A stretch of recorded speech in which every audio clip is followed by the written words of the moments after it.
Hello, here we're going to look at the Algebra 2 final review. These chapters aren't really relevant anymore. So number 1, what's the expanded form of x minus 2 to the 4th power? Now, could you FOIL that all out by hand? Yes, but what this is wanting you to use is Pascal's triangle, which starts with 1, 1, 1, and then the 1's go down on the outsides, and then the rest of those values come from adding the 2 above. So this 2 came from 1 and 1. This 3 came from the 1 and 2. You know which row the Pascal's triangle to pick because this number will be the first number that shows up. Once you have those, you write them out. That's the larger numbers here, the 1, 4, 6, 4, 1. And then you start with your term on the left to the power that you're going for. So x to the 4th, then x cubed, then x squared, then x. And then you start on the right with this number to the 4th power. So negative 2 to the 4th, negative 2 cubed, negative 2 squared, negative 2. You deal with the exponents, so in this case the negative 2 raised to different powers, and there's your simplified answer. So this one says, what is P3 given? Then P of x is that function. So this is just function notation, asking you to substitute in 3 for x, and when you evaluate, you get that P of 3 is equal to 99. This one here, use the change of base formula. The change of base formula is just log, so invisible 10, log base 10 of the top number, divided by log base 10 of the bottom number. We also have it on our calculator where we can hit alpha window and go to the log version there and just type it in as log base 4 of 10. But the change of base formula is how we used to do it. For number 4, it says how many real zeros. Now remember, real zeros are actual x-intercepts. So if you graph this, you will see that it crosses the x-axis 2 times. That means the other 4 are imaginary. Because we know that there's going to be 6 total solutions, but in terms of real solutions, there's 2, because that's how many times it crosses the x-axis. For number 5, it says simplify the following radical expression. It's a square root, right, because there's no index. So we split the 20 up into a perfect square of 4. The 4 square roots to a 2, the 5 stays. The x to the 5th becomes x to the 4th and x. X to the 4th, when I square root it, gives me x squared with an x left over, and y squared makes it out once as the y. So a polynomial has the roots 6i, square root of 3, and 7. What are the other guaranteed roots of the polynomial? It's negative 6i and negative square root of 3. That's because complex and square root solutions always come in positive or negative pairs. That's why we always use that plus or minus symbol. So there's the plus, there's the minus, there's the plus, there's the minus, because those have to come in plus or minus pairs, because anytime we take a square root in an equation context, we need the plus or minus. So 7, what's the inverse? And remember that the inverse is you switch x and y and then solve for y. It wants us to find the inverse of that function and then talk about is the inverse a function. So you'll notice that what I've done here is I swapped x and y. And then I went through the process of solving for y. Yes, it is a function. And I know that this is a function because it's a linear equation. That's a y equals mx plus b equation right there. Really, the only types of things that we experience that won't be a function when you take the inverse will be something that gets a plus minus in it. If you have an equation with a plus minus in it, that means you do not have a function. And that came from when we were taking the inverses of quadratics, because when you take an inverse, remember it turns them sideways. This was no longer a function because it failed the vertical line test. So anytime you get a plus or minus, the inverse is not a function. This says, write a polynomial that has the zeros of 6, 2, and 1/5. So where I got those three pieces was if I'm equal to 6, you need to backtrack it to be equal to 0, and then use that piece as your factor. So that's why 6 is with -6, 2 is with -2. For the 1/5 one, what you have to do is get rid of the fraction. So the first step is to multiply by 5, and then when you subtract by 1, you get that factored piece. When you go to multiply them out, you'll see I underlined 2 of them first. You have to do 2 at a time. When you're multiplying 3 polynomial pieces together, you must do 2 at a time. So I did the 2 there in blue, and then I multiplied by the third and combined my like terms. So this is composition of functions. This is something that was typically difficult for students. And what it's asking for this f of g of -3 is really saying we have turkey f with stuffing g, right? Which means we need to figure out what type of stuffing do we have first. So right here, I'm finding out, well, what is g of -3? Right? All of this here is me finding out what type of stuffing I have. Now I know that g of -3 is 6. So my stuffing is 6. So now I'm going to figure out what is f of 6. And then f's function right here is just equal to x. So when I plug in 6, I get the answer of 6. For this one, g is the turkey and f is the stuffing. F of 0 is 0, so then I'll plug in 0 into g and evaluate, and I'll get -3. Here I give you f of x and g of x, and you're supposed to perform each function operation and then find the domain. So for the division, you literally just put one on top of the other, right? So here's me just putting one on top of the other. Here's f, here's g. But what we have to do for the domain is figure out what would make that denominator 0. And to do that, we set the denominator equal to 0 and solve. Because I can plug in any number into this function except -1/2. If I plug in -1/2, it gives me a denominator of 0, which is no good. Here, it just has me do f of x minus 3 times g of x. So you take care of the math. There is no denominator on this one, so the domain is going to be all real numbers. Here's a formula that we didn't use as much with the new textbooks called PERT, where E was a button on our calculator. But this is finding interest compounded what's called continuously instead of the bank giving you interest, after every month or after every year. This is where you're getting interest continually. Now the interest is very small because you'd take the same amount of interest you would be getting, but you're then spreading it out all throughout. So this is a simple plug in the numbers and evaluate, where E is the button on your calculator. If you've forgotten where that is, it's above the division button. So you have to hit second division button. Here's us using E to solve equations. Remember that anytime you have your x in the exponent, you're going to need a drop, log, and roll. In this case, we need a natural log, drop, and roll because E is our base. So that's why these two have switched places, is because of the roll. The E drop down is the base, giving us the natural log. And then when I add 2 to both sides, here's the answer. Here's the decimal if you type it in on your calculator.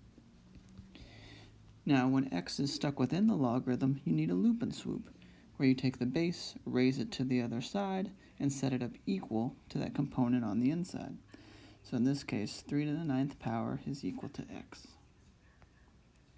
This is properties of logarithm, to where if you have the same base, and we do on both, is base 10, and you're subtracting, you turn it into one logarithm with division.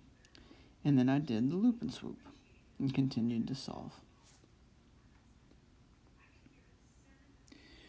So this equation here is a model for the population of the United States and millions of people X years after the year 2000. Estimate when the United States population will reach 400 million people. So what I did was, 400 is what we want, I set that as my y. What we don't know is the time, so I'm looking for that exponent there. And then here is the growth rate, here's our population growing. So in order to solve this, I divided both sides by 281 to get it right here, and that allows me to do drop, log, and roll. So once we do drop, log, and roll, where 1.01 becomes the base, the x and the 400 over 281 swap places, and now I can simply type this in on the calculator. So you can type it in that way if you have the fancy calculators, or with the change of base formula. Either way, you get that right there. So it's estimating 35.5 years after the year 2000 will reach 400 million people, based on the current model.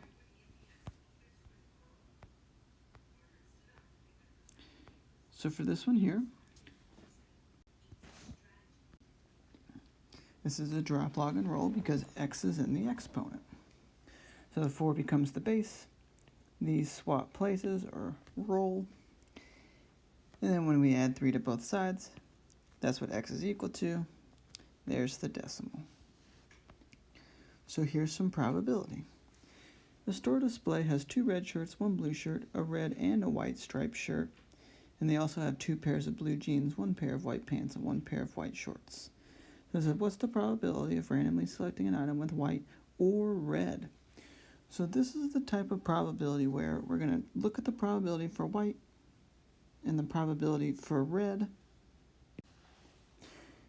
to where we'll add those together because we can get either one. But since these are not mutually exclusive, we need to subtract the and. So you can see me subtracting the and part right here. And you have to do that anytime there's items that satisfy both. Otherwise, they're getting counted twice. So we subtract the one that happens twice, which there is just one option for that. And we get 5 out of 8 as our probability. So to write a polynomial in standard form, you put the highest exponent in out front. So for this one, I multiplied it all together first, starting with those first 2, and then I brought in the third one so that I could see what my highest exponent was. And you would probably know that this one's going to be a degree 3 anyways, based upon that we have 3 linear pieces. So write an equation with integral, should say integer coefficients that has the solutions listed. And this is where we're using the zero product property in reverse, to where if negative 4 is the solution, x plus 4 is the factored piece. Because if you think about it, and you work it back to the factored piece, it would be x plus 4. Same thing for the negative 3, or the minus 3, and then I multiplied them together to get my equation. Here, plus or minus 6i, these are the ones that seem like they'll get crazy on you, but when you FOIL them out, you'll recognize that the middle 2 pieces cancel out. Do recall that I squared is a negative 1, so negative 1 times the negative 36 gives me the positive 36. So it says divide the following using synthetic or long division. Please state the resulting polynomial and remainder. I went with synthetic division here because it's much faster than long division. And the way it works is you put the answer, so the actual root to this is 3, so that's the number we divide with. And then you write out your coefficients. And what these coefficients are is 1x cubed, 0x squared, 0x, it's these guys, and then the minus 4. So synthetic division works by you drop the first one down, and then you multiply to get back inside. And then you add. So 0 plus 3 is 3.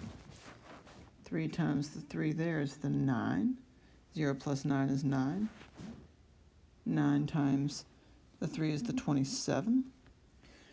So our remaining polynomial is x squared plus 3x plus 9. And that came from these guys.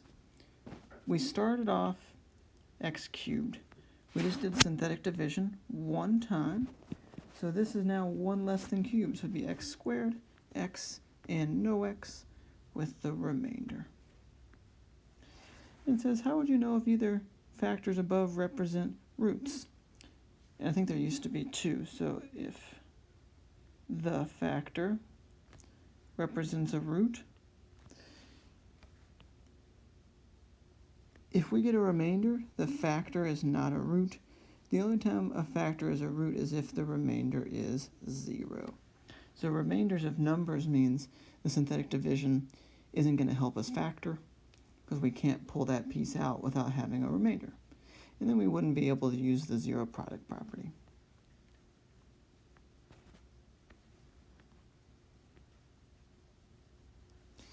So this has state the transformations for y equals log of x plus 1 minus 3. Right, we have invisible base 10 here. Then graph using the parent function and its translation. So remember, the way to graph logarithmic functions is to do loop and swoop. And what we're really graphing is an exponential function, but you'll notice that we do the -2 to +2 in the y column instead. So we're doing the opposite because that's what logarithms are. Logarithms are the inverse of exponential functions. So if I'm trying to graph a logarithm function, I'm going to be graphing an exponential function backwards. So when you plug in the different numbers here for y, these are the x's that you'll get. So the parent function are these black dots right here, to where you have the asymptote along the y-axis, and it comes across. That blue curve is using the shifts, to where that +1 is an h value, which you always have to do the opposite of. So it looks like a +1, so that means we really need to go -1, so left 1. And then we also needed to go down 3. So if you take each one of the parent function dots and move it on our shifts, which is left 1, down 3, the blue is now our final answer.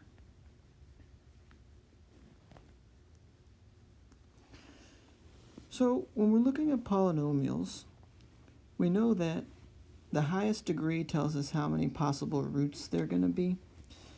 Now, we know that all the solutions must total 3, so this one's different options is it could have 3 real roots, 3 actual x-intercepts, or it could have 1 root and then a pair of 2 imaginary.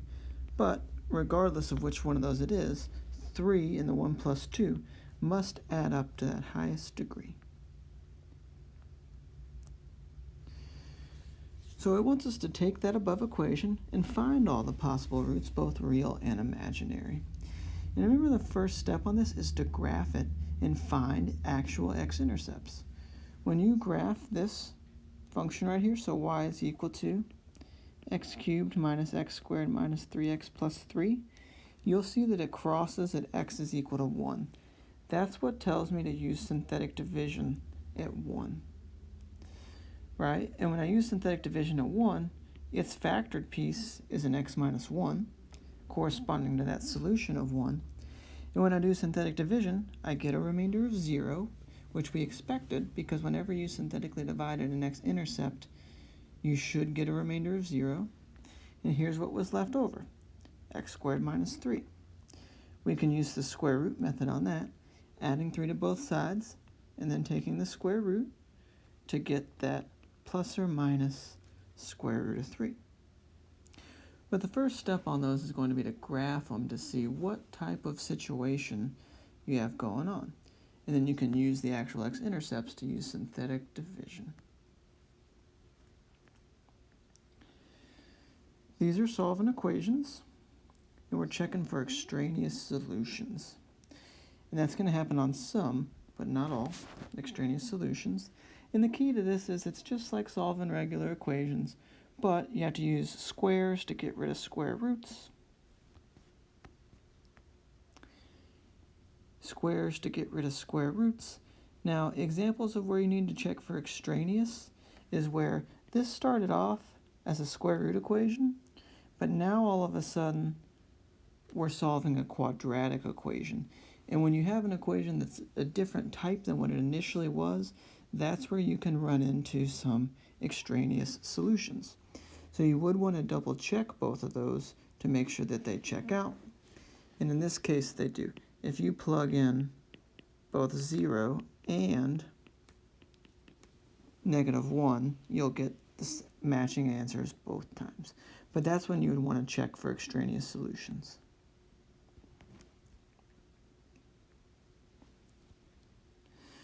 So simplifying each radical expression, the method I showed to take down the 256 there is called a tree diagram.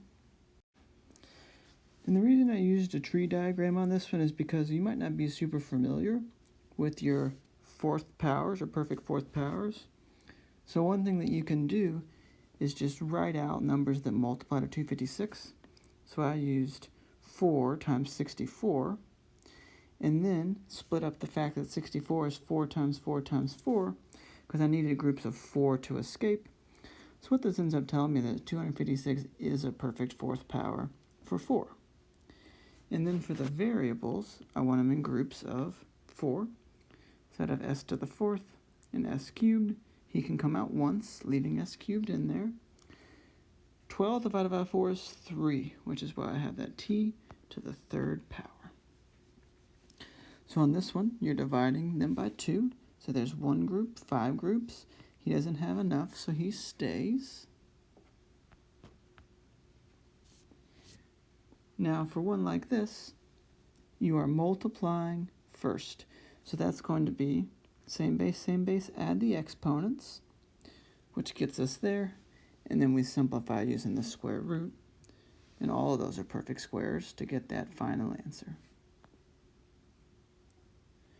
When using division, you can divide first. So we end up with this here in the purple. And then you simplify it using square roots, splitting up 27 into 9 and 3. Square root of 9 is the 3. Divide both of these by the 2, and you get 1x left over, along with that 3. Realizing now I went out of order some, so I apologize on that. Let's switch back over to logarithms. This is radius expression as a single logarithm, and this is using properties of logarithms to where if you have a 3 or any number out front becomes the exponent, and anytime you're subtraction, that piece will go in the bottom of the fraction. So here, the 2 becomes the exponent. This is subtraction, so it becomes the denominator. Now you could simplify this and call it log of x over y. So here's the change of base formula again, to where we have the calculator ability to type this in as is, but if you ever forget where that button is on your calculator, you can always just use the actual log button and use log of the top number divided by log of the base to get your answer.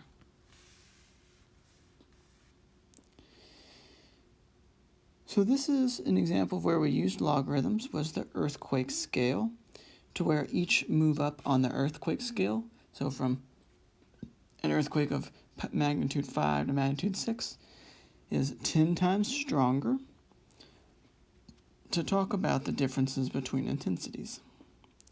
So, in 2004, an earthquake of magnitude 7.0 hit in Indonesia.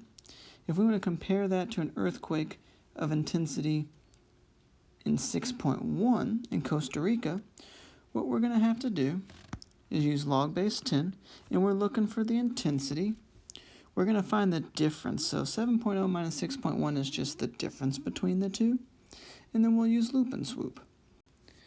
So 10 raised up to the 0.9 power is the difference in the intensities, which is 7.94.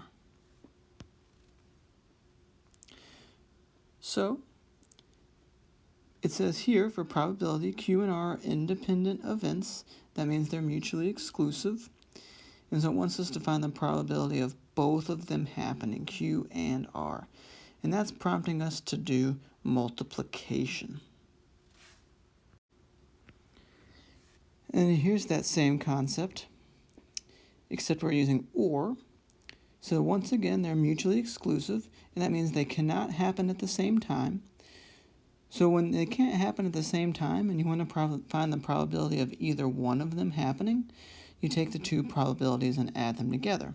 But when they're mutually exclusive, I don't need to subtract the probability of both of them happening, because that answer is just going to be 0. Because if they are exclusive events, mutually exclusive, they cannot happen at the same time, so we don't need to use that part of the formula. And then this part here is just regular old probability. The numerator is how many are going to work for what you want. So in this case, red, or green, or blue, or not green, divided by the total amount of markers in the box, which is 50.